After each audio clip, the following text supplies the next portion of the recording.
ভেবেছিলাম তো সব বিফলে যাবে। কিন্তু মা কালী সবকিছু সামলে নিয়েছে। ওই যে কথায় আছে না, তুমি যখন মন থেকে কিছু চাইবে আর মা ঠিক সেটা পূরণ করবে। তো আমাদের বাড়ির কালীপুজোর দিন প্রচণ্ড বৃষ্টি পড়ছিল।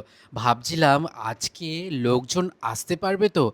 মানে খুবই চিন্তায় পড়ে গিয়েছিলাম। কিন্তু দেখো ঠিক সময়ে বৃষ্টিটা কমেও যায়।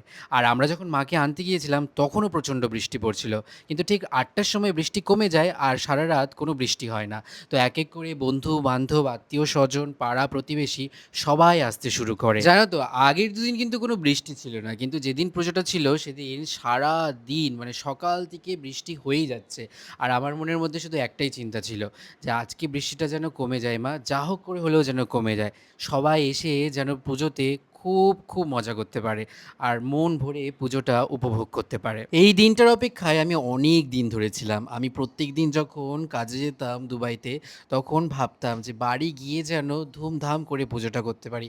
আর সত্যি কথা বলতে কি জানো তো? এটা আমার অনেক দিনের ইচ্ছা ছিল। আমি মায়ের কাছে মনস্কামনা করেছিলাম যে, "মা, যেদিন আমি দুবাইতে একটা ভালো কোম্পানিতে কাজ পাবো, আমি বাড়ি এসে সবার ১ম এ তোমাকেই পুজো দেব।" আর মা আমার সব মনস্কামনা পূরণও করেছে। তাই আমি সেদিন ভীষণ খুশি ছিলাম।